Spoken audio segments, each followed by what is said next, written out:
Exodus 20, verse 14. Only one verse. 예, 같이 읽겠습니다. 시작. 간음하지 말라. 아멘. You may be seated. 예. 자, 십계명 말씀을 우리가 함께 나누고 있습니다. 예, 십계명은 구약의 그 율법의 핵심이 되는 그런 말씀인데, 자, 하나님이 십계명을 왜 주셨다고요? 우리를 괴롭히려고? 억압하려고? 예, 그게 아니라 하나님이 우리를 사랑하시고 사랑하시기 때문에 또 그 말씀대로 행하면은 진정한 행복을 우리가 누릴 수 있기 때문에 하나님께서 십계명을 주신 거예요. 하나님 말씀대로 이 십계명을 중심으로 해서 하나님 말씀대로 살면은 행복이 오는 것이고, 그 말씀들을 거부하고 불순종하면은 불행한 삶을 살 수밖에 없는 것이죠. 그래서 십계명의 첫 번째부터 네 번째는 인간과 하나님의 관계고, 다섯 번째부터 열 번째는 인간과 인간의 관계인데, 자, 인간과 인간의 관계에만 좀 복습을 해볼게요. 다섯 번째 계명이 무엇이었습니까? 내 부모를 공경하라. Honor your parents. 내 부모를 공경하라. 자, 여섯 번째는요? 예, 뭐 하지 말라? 살인하지 말라. 예, do not murder. 예, 살인하지 말라. 예, 그래서 이 부모를 공경하는 것, 가장 중요한 계명이고요. 예, 그 다음에 우리의 이 살인하지 않는 것, 생명을 귀하게 여기는 것, 또 하나님께서 너무나 소중하게 여기시는 계명이고, 그런 계명들을 우리가 반드시 지켜야 된다. 자, 오늘 일곱 번째 계명은 뭐냐면은 간음하지 말아라. 예, do not commit adultery라는 명령을 주셨어요. 여러분, 이 말씀 너무나 중요한 말씀이죠. 예, 왜냐하면은 간음이 가정 파괴의 주범 중에 하나예요. 예, 그리고 가정이 파괴되면 결국에는 어떤 일이 벌어집니까? 예, 사회가 파괴가 되는 거예요. 예를 들면은, 간음이 일어났을 경우에, 이 간음이, 부부 사이의 간음이 이것이 이혼으로 확산되는 경우들이 많고요. 예, 이혼을 하게 되면 어떻게 되겠습니까? 자녀들이 편부나 편모, 슬하에서 가족이 헤어져서 살게 되면서 아이들이 많은 상처를 입게 되고, 예, 이런 그 엮이는 가정에서 자란 아이들이 마음의 상처를 가지고 살아가다가 잘못된 길로 가는 경우들이 많아요. 마약이나 폭력이나 범죄에 휘말리는 경우들도 너무나 많죠. 이 가정이 깨어지게 되면은 결국에 사회가 파괴가 되는 것인데, 이 모든 것들의 시작이 부부 사이의 그런 신뢰가 깨어졌기 때문에 그런 일이 벌어지는 경우들이 너무나 많습니다. 자, 오늘 말씀은요, 여러분 가운데도 찔리는 분들이 분명히 있을 거예요. 예, 그러나 누구를 정죄하기 위해서 이 말씀을 주는 것이 아닙니다. 예, 오늘 말씀 통해서 성령님께서 여러분에게 깨우침을 주신다라면은 간음의 죄를 반드시 회개를 해야 되고, 또 새롭게 되어지는 그런 시간이 되기를 바랍니다.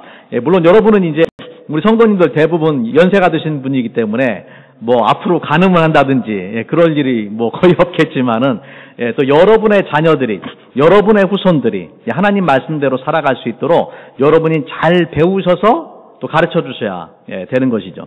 자, 먼저 우리가 생각해 볼 것은요, 우리가 사는 세상이 얼마나 성적으로 타락한 세상인가를 먼저 기억을 해야 됩니다.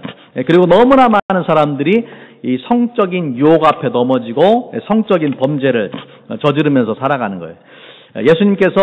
예수님 당시의 세대를 뭐라고 불렀냐면은 악하고 음란한 세대다, 그렇게 부르셨어요. 예수님 당시 2000년 전에 악하고 음란한 세대다. 여러분, 2000년 전에도 악하고 음란한 세대였는데 지금은 그때와 비교해가지고요, 비교가 안 될 정도로 훨씬 더 악하고 훨씬 더 음란한 세대 속에서 우리가 살아가고 있어요. 한국과 같은 경우에 여러분, 2015년에 간통죄가 폐지가 됐습니다. 그 이전에는 그 간통이 죄였는데 더 이상 죄가 아니죠. 또 미국이나 한국의 이런 드라마, 영화 같은 걸 보면은 불륜의 관계를 미화하는 그런 드라마나 영화나 이런 것들이 너무나 많아요. 예, 그런 불륜을 저지른 사람들이 떳떳하게 또 나와서 자기 이야기를 하는 경우들도 너무나 많습니다. 하나님께서 십계명을 통해서 간음하지 말라고 명령하신 이유는 뭐냐면은 간음의 죄를 범할 수 있는 유혹들이 너무나 많고 또 인간이 그 죄를 범하기에 너무나 이제 쉽게 범할 수 있는 죄이기 때문에 그런 것이죠. 또 인간의 약점을 아는 이 마귀가 사람들을 간음을 통해 가지고 죄를 범하도록 유혹하는 거예요. 그런 세상 속에서 우리 살고 있어요. 자, 미국의 통계를 보니까 부부가 평생을 남편과 아내로 살아가면서 이런 간음의 죄를 범하는 확률이 어떻게 되는가 통계를 보니까요. 남자의 경우에 남편이 그러니까 불륜을 저지를 경우가 20%. 여자가 아내가 불륜을 저지르는 경우가 13%예요. 5명 중에 남자들 같은 경우에 5명 중에 1명이 불륜을 저지른다는 얘기죠. 여러분 한국 남자도 어떨까요? 한국 남자가 이거보다 높을까요? 낮을까요?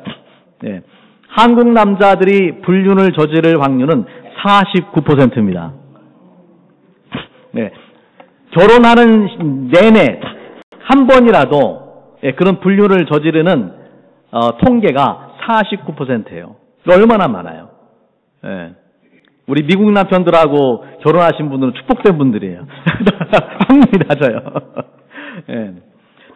자, 2009년에 그 뉴욕의 매춘 세계에서 그 알선 마담 역할을 하는 크리스틴 데이비스라는 여자가 그 ABC 방송에 출연해서 그 당시에 그 월스트리트에 아주 유력한 인사들이 벌이는 그 섹스 파티에 대한 실상을 폭로를 했어요. 거기에는 금융기관의 CEO, 변호사, 아주 돈 많은 인베스터들, 언론사 간부, 메이저리그의 구단주, 이런 사람들 사회에 탑 클래스에 해당되는 이런 사람들이 거기에 속해 있었는데 자기 고객이 9,800명이라고 그렇게 밝혔습니다. 9,800명이라 되는 이런 사람들이 매춘을 하는 그런 그 대상으로 고객 명단에 올라가 있다라는 것이죠. 그 중에 어떤 사람들은 이것이 이런 매춘 파티를 하는데 1시간당 2,000불씩을 지불을 한대요. 그 중에 어떤 사람들은 법인 카드로 자기 회사 카드로 크레딧 카드로 이것을 지불하고 거기에 참여를 한다라는 것이죠. 자, 2015년에 미국을 아주 떠들썩하게 한 그런 사건이 발생을 했어요. 그 애슐리 메디슨이라는 그 웹사이트가 있었는데 이 웹사이트는요, 간음과 간통을 주선하는 불륜을 조장하는 그런 웹사이트였어요. 그런데 이 웹사이트가 데이터가 유출되는 그런 사건이 발생을 했습니다. 근데 사람들이 놀란 것은요, 먼저 이 데이터 유출되었을 때에 이 애슐리 메디슨에 속해 있던 사람들의 숫자인데 그 숫자가 얼마나 되냐면은 3,200만 명이 가입돼 있었어요. 3,200만 명. 놀라지도 않으시네. 3,200만 명이. 3,200만 명 엄청난 숫자입니다. 물론 이제 미국을 중심으로 했지만 미국만 있는 건 아니고 다른 나라의 사람들도 포함이 되긴 했지만은 3,200만 번, 32 밀리언의 사람들이 이 웹사이트에 가담을 해서 여기서 주선해주는 그런 불륜 관계를 맺었는데 이 사람들의 이름과 이메일 주소와 또 결제 기록과 이 모든 것들이 다 공개가 돼버렸습니다. 미국이 완전 발칵 뒤집혔죠. 근데 놀라운 것은 이 3,200만의 사용자들 중에서 아주 지극히 평범하게 보이는 사람들 또는 사회적으로 존경받는 사람들이 너무나 많았다라는 거예요. 평범한 회사원들, 공무원들, 학교 선생님들, 대학 교수들, 의사, 변호사, 회계사 모든 직종을 망라해가지고 이런 사람들이 3,200만이나 되는 사람들이 이 속에 들어가 있었다는 거예요. 심지어 거기에는 목사들도 몇 명이 포함됐습니다. 목사들도 포함돼서 심각한 문제가 되었고 또 우리 그 남침례 교단에 우리가 속한 교단이 남침례 SBC잖아요. 이 남침례 교단에 우리가 후원하는 6개의 그 신학교가 있어요. 6대 신학교라고 우리가 부르는데 그 중에 하나가 이 뉴올리언즈 신학교인데 뉴올리언즈 신학교에서 신학교 교수로 일하던 존 깁슨이라는 분도 바로 이 웹사이트를 통해 가지고 이제 부적절한 성관계를 했던 것이 드러나게 됩니다. 놀라운 충격을 줬어요. 목사였고 신학교 교수였던 분이. 보세요. 얼마나 선하게 생겼어요. 그런데 그런 죄를 범한 것이 드러나서 결국에 학교에서 이제 파이어가 되고 본인은 수치심을 견디지 못해서 결국에 자살을 했어요. 그런 사건이 일어났어요. 여러분, 남들 보기에는 존경받는 신학교 교수였지만은 은밀한 죄를 숨기고 즐기며 살아가다가 그것이 결국 드러나서 자살을 하게 된 것입니다. 여러분, 그래서 우리가 기억할 것은요, 이런 죄는 뭐 이상한 사람들이 범하는 거야. 그거 절대 아니라는 것이죠. 평범한 사람들 누구나 이런 성적인 범죄를 저지를 수 있다라는 것을 우리가 기억을 해야 됩니다. 자, 먼저 기억할 것 중에 하나는요, 성적 욕망 자체가 절대 잘못된 것은 아니에요. 여러분, 성적 욕망은 하나님이 우리 인간을 그렇게 만드신 거예요. 그죠? 마치 우리에게 인간에게 식욕이 있고 수면욕이 있는 것처럼, 우리 성적인 욕망도 하나님께서 주신 거예요. 그러나 식욕을 컨트롤하지 못하면 안 되고 수면욕을 컨트롤하지 못하면 안 되잖아요. 마찬가지로 성적인 욕망도 절제가 필요하다는 것이죠. 마치 물의 힘을 우리가 이용해서 전기 수력 발전을 일으킬 수 있지만은 댐이 무너지게 되면은 그 엄청난 물의 힘이 홍수를 일으켜서 파괴적인 힘을 갖게 됩니다.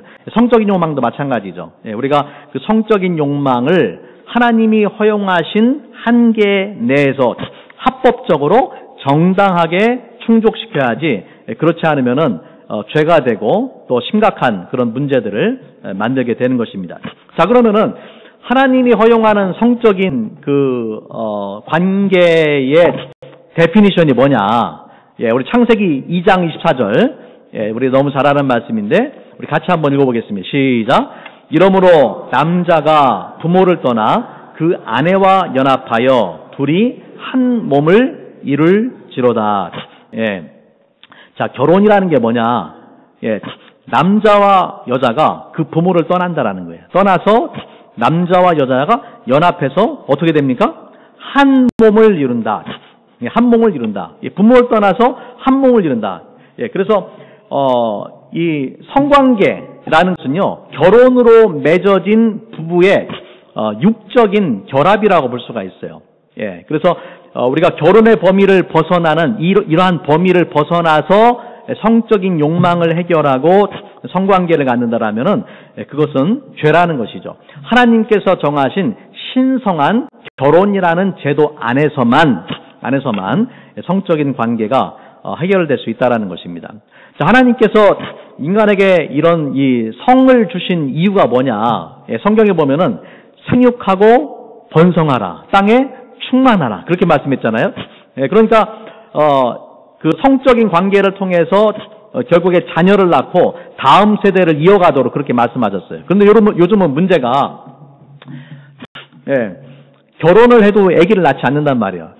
산하 제한을 하고 심지어는 낙태를 하고, 하나님께서 자연스럽게 만드신 그 원리와 원칙에 어긋나는 것이죠. 그리고 성적인 그런 쾌락만을 추구한다는, 물론 이제 성적인 쾌락을 추구하는 것 자체는 잘못된 것이 아니지만 아까도 말씀드린 것처럼 결혼이라는 그 바운더리, 그 경계 안에서 이루어져야 되는데 그것이 잘못된 방법으로 이루어지기 때문에 이제 사회적인 문제들이 발생을 하게 되는 것입니다. 자, 그래서 우리가 성경을 통해 분명히 기억할 것은요, 이런 성적인 범죄들을 피해야 된다. 역사적으로 그렇게 말하는 사람들도 있었어요. 인간의 영혼은 구원의 대상이지만은 인간의 육체는 어차피 악한 것이기 때문에 인간의 육체는 구원의 대상이 아니다.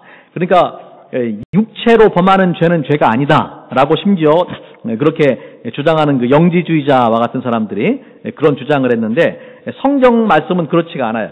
성경의 여러 말씀 속에서 우리의 영혼만 깨끗하면 되는 것이 아니라 우리의 육체를 하나님 보시기에 거룩하게 드려야 된다라는 말씀들을 먼저 찾아볼 수가 있습니다.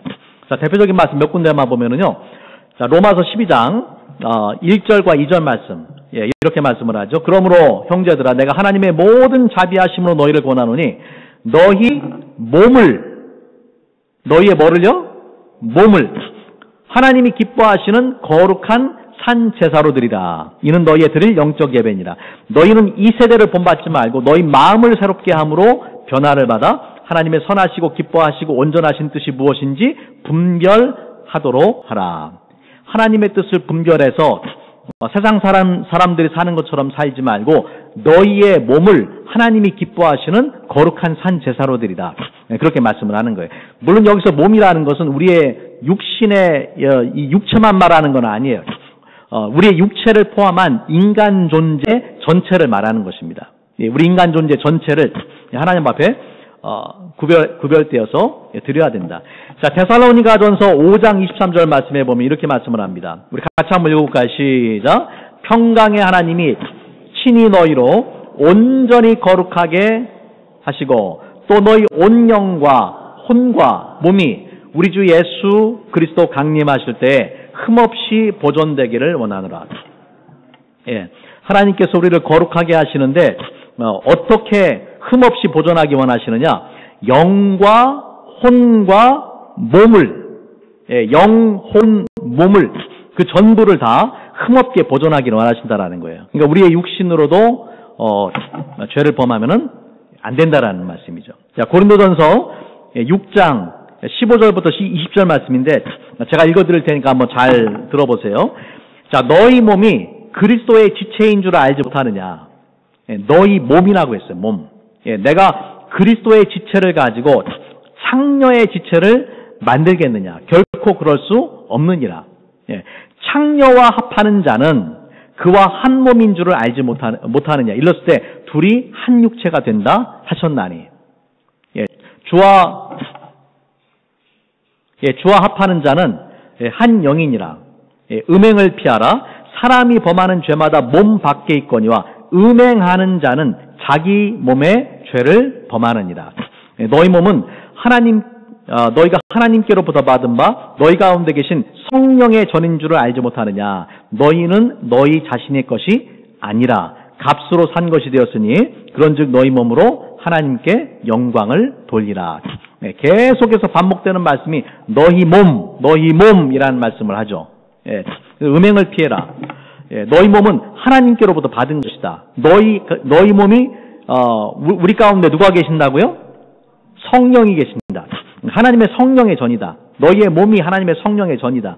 또 너희의 몸은 너희의 것이 아니다. 20절 말씀해 보니까 값으로 샀다. 어떻게 값으로 사셨어요? 하나님께서. 예수님께서 그분의 생명으로 우리를 살려주셨잖아요. 그러니까 우리는 얼마짜리라고요? 예수님짜리. 우리는 예수님짜리란 말이에요. 그렇기 때문에 우리의 목숨은 예수님의 생명으로 대신해서 우리를 살려주신 몸이기 때문에 우리의 몸을 귀하게 여기고 우리의 몸으로 하나님 앞에 영광을 돌려야 된다라고 성경은 그렇게 말씀을 합니다. 자, 문제는 이렇게 우리의 몸으로 하나님 앞에 거룩하게 구별하고 하나님 앞에 영광을 돌려야 되는데 우리가 이 세상에는 이 성적인 욕망과 욕심을 자극하는 너무나 많은 그런 죄들이 있단 말이에요. 자, 그 몇 가지를 한번 살펴보면은요, 몇 가지 한번 간단하게 살펴보면은 첫 번째는 혼전 성관계예요. 여러분 아까 말씀드렸지만은 성적인 관계가 결혼의 바운더리, 결혼의 테두리 안에서 이루어져야 된다라고 했기 때문에 결혼 전에 하는 혼전 성관계는 죄입니까? 죄가 아닙니까? 죄이죠. 혼전 성관계의 문제 중에 하나는 뭐냐면은 혼전 성관계를 했을 때에 그 사람들이 실제로 결혼까지 골인하느냐, 그렇지 못한 경우들이 많다라는 거예요. 그죠? 결혼을 하지 못하는 경우도 많아요. 요즘은 동거하고 심지어는 트라이얼 메리지라고 해서 평생 살 사람인데 어떻게 막 사냐? 한번 살아보고 살겠다. 트라이얼 메리지. 그렇게 해서 몇 개월 동안 계약 결혼을 하고 사는 경우들도 있단 말이에요. 여러분, 이것은 성경적인 것이 아니죠. 동거를 하는 사람들은 결혼을 하는 부부보다 헤어질 확률이 훨씬 더 높습니다. 그리고 또 문제는 뭐냐면은요, 혼전 성관계를 한 사람들이 나중에 자신의 배우자와 결혼을 해서 어떤 성관계를 가질 때에 많은 사람들의 고백 중에 하나는 뭐냐면은 자신의 배우자와 성관계를 하면서 자신의 옛날 결혼 전에 그런 했던 관계를 생각하고 떠올리는 사람들이 많다라는 거예요. 그래서 그것이 부부간의 건전한 그런 관계를 유지하지 못하게 만드는 것입니다. 자, 혼전 성관계, 그 다음에는 혼외 성관계. 오늘 말씀드린 것처럼 간음의 문제죠. 다시 말하자면은 결혼한 남자나 결혼한 여자가 다른 사람과 성적 관계를 갖는 것은 혼외 성관, 하나님께서 금하신 그런 것이고요. 또 잘못된 그 성적인 이제 범죄에 보면은 강간이 있고 매춘이 있어요. 강간, 여러분, 강간은 강제적인 힘에 의해 가지고 성관계를 하는 것이죠. 여러분, 성경은 강간을 당한 사람에게는 죄를 묻지 않습니다. 왜냐하면 희생자이기 때문에. 그러나 피해자이기 때문에 그렇죠. 하지만 이 강간을 한 사람은 반드시 그 죄값을 지불해야 됩니다. 문제는 강간을 당하고도 수치심 때문에 자신이 강간당한 것을 드러내지 못하는 경우들이 너무나 많죠. 이것이 한국도 마찬가지고 미국도 마찬가지예요. 자, 그 다음에 매춘은 돈을 벌 목적으로 성행위를 하는 것이 매춘이에요. 하나님이 가장 혐오하는 죄 중에 하나가 이런 매춘이에요. 근데 이 매춘의 역사는요, 인류의 역사만큼 오래됐어요. 굉장히 오래된 것이 이 매춘의 역사들이고, 특별히 그 고대의 종교들이 이런 매춘을 부추겼습니다. 예를 들면은 인류 문명의 발상지인 그 메소포타미아에 이방신을 섬기는 그런 신전에 매춘부들이 있었어요. 그 신전에서 일하는 여자들이 매춘부들이었어요. 또 이 가나안 땅의 대표적인 종교인 바알 숭배를 보면은요, 바알은 이제 풍요를 기원하는 그런 신이거든요. 그런데 이런 풍요를 기원하는 그런 상징적인 행위 중에 하나가 뭐냐면은 성적인 행위였어요. 그런 성적인 행위를 통해서 바알신에게 풍요를 기원을 했던 것입니다. 또 신약시대도 마찬가지예요. 신약시대에 보면은 고린도에는 그 아프로디테의 그런 신전이 있었는데 그 신전에 1000명이 넘는 여사제들이 있었어요. 여자 사제들. 근데 이 여자 사제들을 뭐라고 불렀냐면은 sacred prostitute, 성스러운 매춘부라고 불렀어요. 여자 사제들이 매춘부인 거예요. 이 아프로디테가 사도행전 19장에 나오는 에베소의 아데미입니다. 아데미 신전에서 일하던 여사제들이 창녀들이었어요. 여러분 보세요. 그래서 고대의 많은 이 종교들이 매춘의 행위와 연관되어 있다라는 거예요. 여기에 기독교 신앙의 독특한 점이 있어요. 그렇죠? 우리 기독교 신앙은 우상을 만들지 말아라. 그리고 다른 신은 없다. 하나님밖에는 다른 신이 없다. 뿐만 아니라 이런 그 당시에 종교들이 오히려 지지하고 있었던 매춘의 행위를 다 금지하고 이제 하나님께서 성적 행위의 한계를 결혼의 테두리 안에 두셨다라는 것은 아주 특이한 그런 점들이죠. 자, 그 외에도 잘못된 성적 범죄들을 보면은요, 특별히 이제 레위기 20장 말씀에 보면은 근친상간,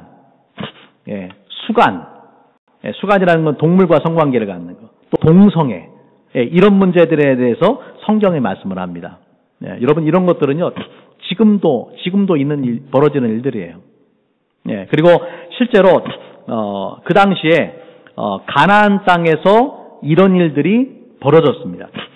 하나님께서 이스라엘 백성을 그 애굽에서 이끌어가지고 가나안 땅으로 들여보내시잖아요. 그리고 가나안 땅에 있는 그 족속들을 다 멸망시키라고 하잖아요. 그러니까 우리는 생각하기를 왜 하나님께서 이스라엘만 사랑하고 가나안은 미워하시느냐라고 하기 쉽지만은 여러분 우리가 기억할 것은 뭐냐면요. 하나님께서 가나안 땅을 심판하신 것은 단순히 이스라엘을 사랑해서 이스라엘에게 그 땅을 주기 위한 것이 아니에요.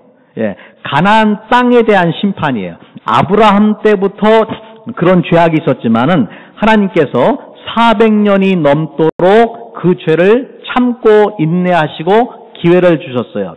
그럼에도 불구하고 그 죄가 그치지 않고 관영하니까 차고 넘치니까 하나님께서 모세의 때에 이스라엘 백성을 그 땅에 들이면서 가나안 족속을 다 멸절시키도록 그렇게 명령을 내리신 것입니다. 자, 레위기 20장 22절과 23절 말씀해 보면은 이렇게 말씀을 합니다. 너희는 나의 모든 규례와 법도를 지켜 행하라. 그리하여야 내가 너희를 인도하여 거주하게 하는 땅이 너희를 토하지 아니하리라. 너희는 내가 너희 앞에서 쫓아내는 족속의 풍속을 따르지 말라.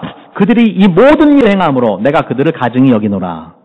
아까 말씀드렸지만은 이 레위기 20장에 이런 여러 가지 많은 성적 범죄들, 근친상간, 수간, 동성애 이런 리스트들이 나와요.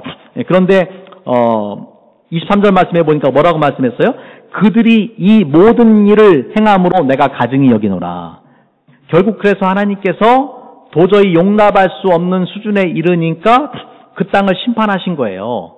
그러니까 여러분이 어떤 사람들은 왜 하나님이 이스라엘만 사랑하고 가나안 족속들은 불쌍히 여기지 않느냐라고 따지면 이걸 가지고 대답을 해주시면 돼요. 하나님께서는 공의 하나님이시기 때문에 가나안 땅을 심판하신 것이다. 그들의 여러 죄들이 이 레위기 20장 말씀에 기록이 되어 있습니다. 자, 그래서 성적 죄악들에 대해서 하나님께서 얼마나 그것들을 싫어하시고 또 어떤 심판을 말씀하시는지를 우리가 성경에서 봐야 되는데, 특별히 이제 간음과 관련돼서 한번 보면은요. 자, 레위기 20장 10절 말씀에 보면은 이렇게 말씀을 합니다. 누구든지 남의 아내와 간음하는 자, 곧 그의 이웃의 아내와 간음하는 자는 그 간부와 음부를 반드시 죽일지니라. 간부는 남자를 말하고 음부는 여자를 말합니다. 간부와 음부를 어떻게 하라고요? 사형이다, 사형. 구약에 의하면 간음죄는 사형에 해당되는 죄예요. 자, 신명기 22장 22절 말씀. 어떤 남자가 유부녀와 동침한 것이 드러나거든 그 동침한 남자와 그 여자를 둘 다 어떻게 해요? 죽여. 이스라엘 중에 악을 제할지니라. 간음은 뭐에 해당된다고요? 사형에 해당된다. 사형에 해당된다. 잠언 6장 32절. 여인과 간음하는 자는 무지한 자라. 이것을 행하는 자는 자기 영혼을 망하게 하며 상함과 능욕을 받고 부끄러움을 씻을 수 없게 되나니. 자, 야고보서 4장 4절 말씀. 간음한 여인들아, 세상과 벗된 것이 하나님과 원수됨을 알지 못하느냐. 그런즉 누구든지 세상과 벗이 되고자 하는 자는 스스로 하나님과 원수가 되는 것이다. 하나님께서 이 간음의 죄를 미워하시기 때문에 간음을 범하는 것은 하나님과 원수가 되는 것이다. 히브리서 13장 4절. 같이 읽겠습니다. 시작. 모든 사람은 혼인을 귀히 여기고 침소를 더럽히지 않게 하라. 음행하는 자들과 간음하는 자들은 하나님이 심판하시리라. 여러분 보세요. 이 외에도 많은 말씀들이 있어요. 제가 대표적인 말씀 몇 가지를 뽑아서 여러분에게 지금 말씀드리는 거예요. 얼마나 성경이 간음의 죄를 하나님께서 심각하게 여기고 계시는지를 우리가 말씀을 통해서 발견할 수가 있습니다. 여러분, 특별히 하나님께서 이 간음의 죄를 얼마나 심각하게 여기신지를 보여주는 대표적인 사건이 성경에 기록되어 있는데, 그것은 아주 성경에서 굉장히 유명한 간음 사건이에요. 여러분 누군지 아세요? 다윗이죠, 다윗. 다윗과 우리아의 아내 밧세바와의 그런 부적절한 관계를 가졌어요. 여러분, 다윗은 어떤 사람입니까? 하나님의 마음에 합한 자라고 불렸던 사람이에요. 그런데 이 다윗이 하나님이 가장 싫어하시는 죄 중에 하나인 간음의 죄를 범했단 말이에요. 그러니까 하나님께서 다윗을 보고 얼마나 마음이 아프시고 얼마나 실망하셨겠어요. 다윗, 너마저 너는 믿었는데, 그렇게 믿었던, 그렇게 사랑했던 다윗이 하나님 앞에 죄를 범하게 된 것입니다. 여러분, 다윗이 7계를 어긴 것은 오늘날 우리 모두에게 심각한 경고가 됩니다. 여러분, 아무리 거룩한 사람이라 할지라도, 아무리 경건한 사람이라 할지라도, 아무리 믿음이 좋은 사람이라 할지라도 성적인 유혹 앞에 무너질 수 있다라는 그런 교훈을 주는 거예요. 그 누구도 장담을 할 수가 없다라는 것이죠. 다윗이 간음을 통해서 우리아의 가정을 철저하게 파괴했어요. 심지어 다윗은 이 밧세바를 자기 아내로 삼았을 뿐만 아니라 우리아를 전쟁터에 보내서 죽게 만들었어요. 여러분, 그 결과가 뭔지 아십니까? 우리아의 가정을 파괴했던 다윗의 가정을 하나님께서 철저하게 파괴시킵니다. 하나님께서 그 죄값을 치르게 하시는 거예요. 어떤 일이 벌어졌느냐? 다윗의 아들 암논이 이복 동생인 다말을 겁탈하는 사건이 벌어지게 됩니다. 이로 인해서 가정 내에 불화가 생기고 또 죽고 죽이는 이런 살인이 계속해서 이루어지게 됩니다. 또 결국에는 다윗의 아들 압살롬이 자기 아버지 다윗에게 반역을 일으키고 아버지를 쫓아내고 아버지가 있었던 왕궁에 들어가서 백주 대낮에 아버지의 후궁들을 겁탈을 합니다. 보세요. 그러니까 다윗이 했던 그 죄에 대해서 하나님께서 얼마나 심각하게 생각하시고 그 죄값을 치르게 하시는지를 봐야 되는 거예요. 하나님께서 반드시 그 죄에 대해서, 물론 이제 다윗은 회개했기 때문에 하나님이 용서하셨어요. 용서했지만은 다윗은 하나님 앞에 아주 심각한 죄를 범했기 때문에 그 죄값을 치루어야 됐다라는 것이죠. 자, 그래서 오늘 말씀 통해서 우리가 기억할 것은 간음뿐만 아니라 온갖 종류의 이 성적인 그 죄악들이 만연해 있고 악하고 음란한 세대에 우리가 살아가면서 어떻게 하면은 정말 우리가 그 거룩함을 지키며 살 수 있는가를 생각해보고 고민을 해야 됩니다. 여러분, 어떻게 하면 악하고 음란한 세대에서 우리가 성적인 거룩함을 지킬 수가 있을까요? 두 가지만 말씀드릴게요. 두 가지. 첫 번째는 뭐냐면은 말씀의 지배를 받아야 돼요. 하나님의 말씀의 지배를 받아야 돼요. 여러분, 세상은 과거에도 악했고 지금도 악하고 앞으로는 더 악해질 거예요. 과거에도 음란했고 지금도 음란하고 앞으로는 더 음란해질 거예요. 하지만 세상 사람들이 넓은 길로 간다고 해가지고 우리가 넉넉고 그런 세상의 패턴을 따라서 살아가면은 절대 안 된다라는 것이죠. 우리가 살아가야 되는 그 삶의 기준은 무엇입니까? 하나님의 말씀. 하나님의 말씀이에요. 여러분, 죽은 물고기는 물살을 거슬러 가지 못해요. 죽은 물고기는 물살 따라가는 거예요. 살아있는 물고기만 물살을 거슬러서 올라가는 거예요. 우리가 정말 하나님의 말씀으로 무장을 해서 세상 문화가 아니라 살아있는 그리스도인 되어서 하나님의 말씀을 우리 삶의 절대적인 기준으로 삼고 그 말씀들을 살아가야, 가지 붙잡고 살아가야 됩니다. 자, 시편 119편 9절과 10절, 11절 말씀 우리 같이 한번 읽겠습니다. 시작. 청년이 무엇으로 그의 행실을 깨끗하게 하리까? 주의 말씀만 지킬 뿐이 따름이니이다. 내가 전심으로 주를 찾았사오니 주의 계명에서 떠나지 말게 하소서. 내가 주께 범죄하지 아니하려 하여 주의 말씀을 내 마음에 두었나이다. 내가 주께 범죄하지 아니하려 하여 주님의 말씀을 내 마음에 두었습니다. 하나님의 말씀이 우리 삶의 기준이 돼야 된다는 것이죠. 청년이 얼마나 많은 그런 그 성적인 욕망이 있고 또 유혹이 있겠어요. 그 청년이 어떻게 그의 행실을 깨끗하게 할 수 있는가? 주의 말씀을 지킴으로 할 수 있다. 하나님의 말씀이 아니면 안 된다라는 것이죠. 자, 두 번째는 성령 충만함이에요. 성령의 충만함이에요. 여러분, 이 살인의 근본적인 문제가 그냥 어떤 행위가 아니라 그 마음속에 일어나는 미움과 분노잖아요. 예, 마찬가지로 간음의 근본적인 문제는 우리 마음속에 있는 음욕이에요. 예, 그 음욕으로 인해서 결국에 죄를 범하는 거예요. 예수님께서 이렇게 말씀하셨어요. 마태복음 5장 27절 말씀에 보니까 또 간음하지 말라 했다는 것을 너희가 들었으나 나는 너희에게 이르노니 여자를 보고 음욕을 품는 자마다 마음에 이미 간음하였느니라. 예, 그러니까 인간은 행위의 결과만을 보는 거예요. 예, 근데 하나님은 뭘 보시냐면은 그 마음의 생각과 동기를 보시는 거예요. 예, 물론 음욕을 품지 않으면 좋겠지만은 누구든지 음욕을 품을 수 있단 말이에요. 그럼 그런 음욕을 어떻게 우리가 제어할 것이냐? 예, 결국에는 나 혼자 싸우면은요, 예, 우리는 무너질 수밖에 없어요. 넘어질 수밖에 없어요. 예, 우리 마음과 생각을 성령께서 지배해 주시고 다스려 주셔야 되는 거예요.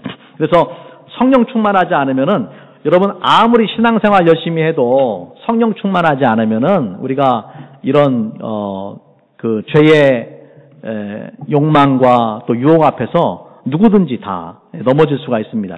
갈라디아서 5장 16절과 17절 말씀 우리 같이 한번 읽겠습니다. 시작. 내가 이르노니 너희는 성령을 조차 행하라. 그리하면 육체의 욕심을 이루지 아니하리라. 육체의 소욕은 성령을 거스리고 성령의 소욕은 육체를 거스리나니 이 둘이 서로 대적하므로 너희 원하는 것을 하지 못하게 하려 함이니라. 예, 우리 안에 끝없이 갈등이 일어나 육체의 소욕과 성령의 소욕이 부딪혀 싸운단 말이에요. 예, 우리가 성령으로 충만하지 않으면은 우리는 자연스럽게 육체의 욕심을 따라 살 수밖에 없는 존재예요. 예, 그것이 우리예요. 교회 아무리 오래 다녀도 소용없어요. 누구든지 다 마찬가지. 목사도 소용없어요. 선교사도 소용없어요. 예, 어떤 직책을 가지고 있다고 해서 우리가 하나님 앞에 거룩하게 사느냐? 절대 그렇지 않습니다. 예, 오직 성령께서 우리 마음과 생각을 주장해 주셔야만 성령의 지배를 받을 때만 성령으로 충만할 때만 우리가 하나님의 말씀대로 살 수 있는 거죠. 하나님의 말씀을 몰라서 죄를 범하느냐? 여러분 그렇지 않아요. 예, 하나님의 말씀을 알아요. 우리가 아까도 말씀 함께 나눴지만은 이 말씀과 성령이 있어야 되는데 하나님의 말씀을 알아도 성령 충만하지 않으면 우리가 죄를 범해요. 말씀을 알면서도 죄를 범한단 말이에요. 예. 그러니까 성령은 우리 안에게서 역사하셔서 우리가 아는 그 말씀을 지킬 수 있는 힘과 능력을 주시는 분이에요. 예. 그래서 우리가 성령 충만을 위해서 매일 기도해야 되는, 간구해야 되는 거예요. 성령 충만하지 않으면은 아무리 믿음 좋은 사람, 아무리 하나님 앞에 헌신하는 사람, 다윗과 같은 사람도 넘어질 수가 있다라는 것입니다. 말씀을 정리하겠습니다. 여러분 오늘 말씀을 우리가 심각하게 받아들여야 돼요. 왜냐하면 우리가 살아가는 세상이 악하고 음란하기 때문에. 예, 그리고 너무나 많은 사람들이 그 넓은 길을 걸어가고 있고 심지어 많은 그리스도인들도 그 길을 따라가고 있기 때문에 그렇습니다. 예, 오늘 말씀은 여러분을 정죄하기 위해서 전하는 말씀이 아니에요. 예, 하나님이 용서하지 못할 죄는 없어요. 예, 하나님께서 우리를 용서하시고 우리를 새롭게 변화시키시기 원하십니다. 요한복음 8장에 보면은요, 간음하다가 붙들린 여자가 나오죠. 그죠? 예, 그때 많은 사람들이 돌멩이를 가지고 그 여자를 죽이려고 했어요. 율법에 의하면 이런 여자를 돌로 쳐 죽여야 되는데 당신은 뭐라고 말하겠습니까? 그때 예수님께서 뭐라고 말씀하십니까? 예, 너희 중에 죄 없는 자가 먼저 돌로 치라. 생각해 보니까 자기들도 다 죄를 범했거든요. 예, 그래서 나이 먹은 사람으로부터 젊은 사람까지 손에 쥐었던 돌멩이를 내려놓고 그 자리를 떠나게 됩니다. 예수님과 그 여인만 남았어요. 그때 예수님께서 뭐라고 말씀하십니까? 너를 정죄하던 자들이 어디 있느냐? 다 떠났습니다. 그때 예수님께서 뭐라고 말씀하세요? 나도 너를 정죄하지 아니하노니 가서 다시는 죄를 범하지 말아라. 네. 예수님께서 그 여인의 죄를 인정해 주신 게 아니에요. 분명히 잘못한 거예요. 그죠? 분명히 잘못했지만 다시는 그런 죄를 범하지 말아라. 용서의 기회를 주신 거예요. 예. 여러분, 주님이 용서하셨다면 우리도 용서해야 됩니다. 여러분의 배우자가 과거에 그런 죄를 범했어도 여러분 마음 깊은 곳에서 용서를 하셔야 돼요. 물론 그 사람도 회개를 해야 되고, 죄를 범한 사람은 회개를 해야 되고, 또 함께 있는 남편이나 아내는 용서를 해야 되고. 그래서 오늘 말씀을 통해서 여러분 가운데 그런 죄를 범했지만 심각하게 받아들이지 않고 하나님 앞에 진정한 참회를 하지 않은 사람이 있다면 여러분 그 문제를 가지고 하나님 앞에 눈물로 반드시 회개하셔야 돼요. 그렇지 않다면 주님 앞에 서는 날 반드시 하나님께서 그 죄에 대해서 물으시고 반드시 그 죄값을 지불하게 될 것이에요. 그래서 여러분 오늘 말씀 통해서 먼저 십자가 앞에 나가서 하나님의 그 십자가의 그 놀라운 사랑과 은혜로 나의 죄를 용서해 주신 하나님의 은혜 앞에 감사해야 되고, 또 현재 우리가 정말 남은 인생 살아가면서 이런 성적 유혹에 정말 빠지지 아니하고 하나님 앞에 우리의 영과 혼과 육을 거룩하게 남은 인생을 살아갈 수 있도록 우리 함께 기도하면 좋겠습니다. 우리 같이 한번 기도하는 시간 갖도록 하겠습니다. 오늘 말씀 붙잡고 함께 기도합니다. 하나님은 여러분을 사랑하십니다. 저와 여러분을 사랑하십니다. 그렇기 때문에 간음하지 말라라는 이 말씀을 주셨어요. 이 말씀대로 지키며 사는 것이 우리에게 축복입니다. 하지만 마귀는 어떻게 해서든지 우리가 이런 죄를 범하도록 호시탐탐 노리고 있습니다. 우리가 그런 마귀의 유혹을 따라 살지 않고 또 넓은 길로 세상 많은 사람들이 가는 그 길로 가지 않고 하나님의 말씀을 따라서 성령의 인도하심을 따라서 우리의 몸과 혼과 영혼을 하나님 앞에 거룩하게 그렇게 드려야 됩니다. 때로는 이 싸움이 쉽지 않고 어렵지만은 우리가 믿음의 경주를 끝까지 잘 달려가야 됩니다. 여러분 가운데 행여 과거에 이런 죄를 범했다라면은 오늘 말씀 앞에 스스로를 돌아보면서 회개하는 시간 갖기 바랍니다. 십자가의 은혜를 생각하며 주님 용서해 주시고 정말 나로 인해서 상처를 받은 사람들을 위로하시고 다시는 그런 죄를 범하지 않게 하여 주옵소서. 정결하게 거룩하게 주 예수의 보혈로 씻어 주시옵소서. 기도하시기 바랍니다. 여러분의 배우자가 그런 죄를 범했다라면은 하나님 앞에 정말 그 영혼이 회개하도록, 그리고 회개한 그 사람을 중심으로 예수님처럼 그렇게 용서하는 마음을 또한 품을 수 있도록 기도하시기 바랍니다. 우리 남은 인생을 우리 영과 혼과 육이 정결하게 거룩하게 하나님의 성전으로 주님 오시는 그날까지 우리가 드려줄 수 있도록 기도합니다. 우리 같이 한번 기도하겠습니다.